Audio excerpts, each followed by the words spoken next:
Hello, everybody. Scott Golden here, Golden Opportunities Coaching. Welcome to those of you who are new. Welcome back to those of you seasoned veterans. And what we do around here is we talk about social, psychological, coaching related topics of a direct variety. And we do that almost on a daily basis. It's been a few days here. I've been extra busy. But anyway, we're going to talk today about how to get through socialization as an introvert. There's 5 ways to kind of get through social interaction as an introvert, and I want to go through those easily for you. If there's a topic you'd like to see covered, please feel free to make the request. We've got nearly 300 audios available for you, so hopefully something you enjoy. Thank you to those of you who have already subscribed. Anyway, so the first is pick your spots.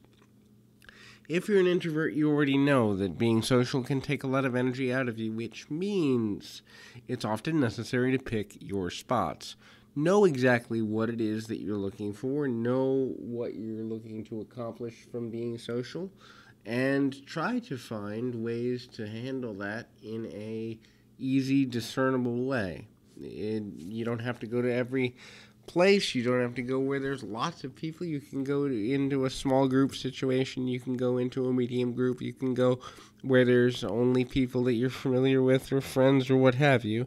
The basic idea is pick the spots where you feel like you're going to have 2 things. 1, a good time, and 2, support if things start to fall apart for you. If you start to have a panic attack or anxiety attack, if you start to feel overwhelmed and you need to exit early, go with people that are going to help to understand that.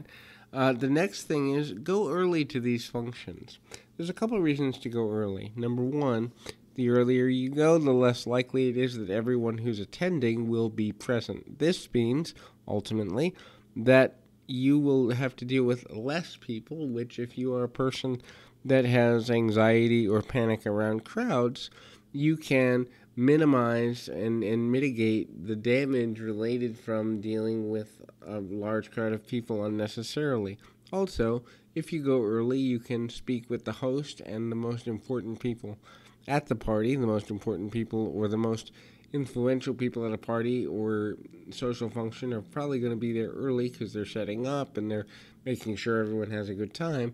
You can have a more direct and intimate conversation with them and then move forward. Find a way to take breaks during your social interaction. Whether that's going for a walk, offering to go to the store to get more drinks or food for people, just stepping outside to get some fresh air. If you're a smoker, stepping outside for a smoke. If you're not a smoker, stepping outside to even do something like chew on a mint or squeeze a stress ball. Find a place in the physical location where you are where you can get some distance. This is especially true for people that are sound or light sensitive. If you, even wandering into the restroom, provided you're not there for several hours, can be a welcome distraction for 5 or 10 minutes while you kind of recalibrate and re-establish what it is that you're looking to do. Have goals for your social interactions. In other words, are you there because you're trying to meet new people? Are you there because you're trying to socially network or network for work? Are you there because you are supporting someone having a birthday or something of that nature? And, have reasons you're there. Have a length of time you'd like to make it. So if it's an hour, if it's 2 hours, whatever that looks like, make sure that you kind of set a goal for how long you're going to stay. And if you're kind of a wallflower, maybe even the number of people you're going to try and interact with. Also, when you get there, plan how you're going to leave. So if you get overwhelmed, if you get overheated, if you get just emotionally intoxicated with just too many emotions, have a way to plan that you're going to step away from the social situation. This can be helpful.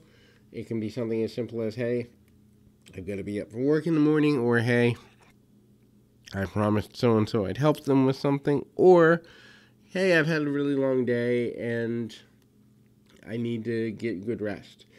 Have a reason before you go to the social situation to figure out how you're going to exit, because if you don't have a way that you're going to exit when you get there, you often may stay longer than you feel comfortable, and this can lead to several emotional problems for you. Hopefully this is helpful. Until next time, keep your feet on the ground, your mind in the moment. Until next time, everybody.